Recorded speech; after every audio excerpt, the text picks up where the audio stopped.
Chapter 2. Ordinarily, I do not find it easy to talk to very young men. I have been as young as they, but they have not been as old as I, and I know this, but they do not. Young women, that is another matter, and I will make a very candid confession. I now envy these youngsters their youth. I envied Smith his youth. Despite his limp, I was conscious of his tallness and lissomeness as he hobbled by my side. And I will add that it is not an unmixed joy to be asked to do a young goddess's shopping for her because you are quite the kindest person she knows. It would hardly be true to say that my acquaintance with young Smith had made no progress at all. I had made quite a number of interesting observations on his idyll of petrol, love, and crime. But he for his part was still at the stage of apology for his neck and asking Joan to ask me to buy his pipes and tobacco for him, and by way of leveling up the obligation had actually sent for a copy of that dandy book that I as a novelist must on no account miss, The Crimson Spectre of Hangman Hollow. But I was still sir to him, and he hardly chummy to me, and our small talk was quite small. It was certainly small enough as we left the Thyme Hollow and slowly made for the cliff tops. "Tell me if I walked too quickly for you," I said. His hurt was to his right ankle, and his stick left a trail of little round holes in the turf.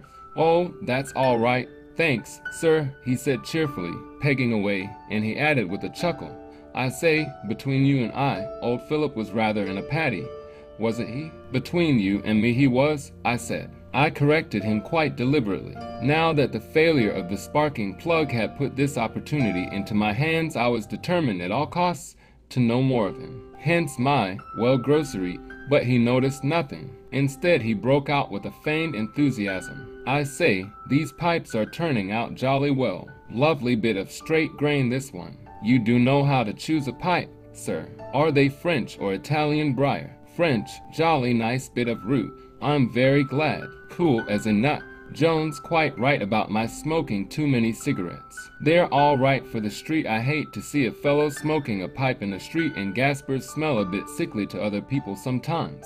Don't you think?" I agreed with this too. "I suppose the spectre hasn't turned up yet," was his next effort as he sat down to rest for a minute. "Not yet. I do hope it isn't out of print." "How soon does a book go out of print, sir, on an average?" Weakly I thought of white as the razor bill, and, I am afraid, found nothing to reply. Then, as he continued to babble laboriously across the gulf that separated us, I remembered again certain tubular parcels that arrived for him by post, which, when stripped of their wrappings, turned out to contain the transactions and proceedings of this society or that. Seeing these left lying about, I had peeped into them, and had been brought up standing against such intimidating fences as the following: aerofoil sections in relation to speed range, influence of wave friction on aerodynamic resistances, notes on lateral stability. My simple literary mind faints in regions such as these. His presumably did not. This apparently was his ordinary reading,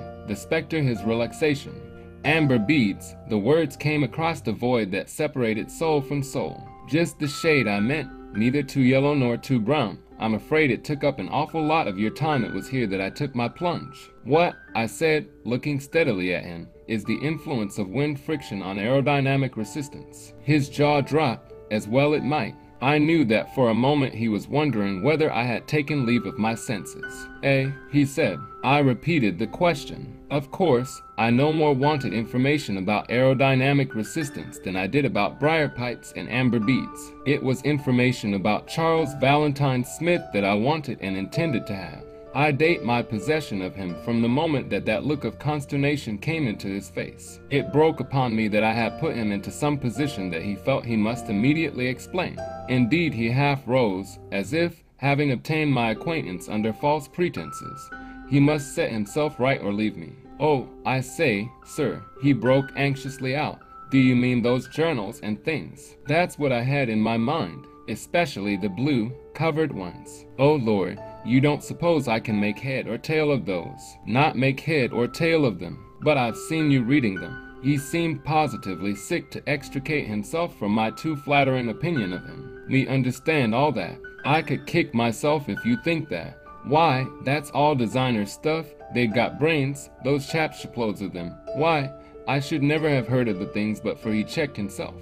But I began, puzzled. He was blushing like a young girl. I know, he said. I feel a most awfully ass. The fact is, sir, I just moon over those things, lose myself in them.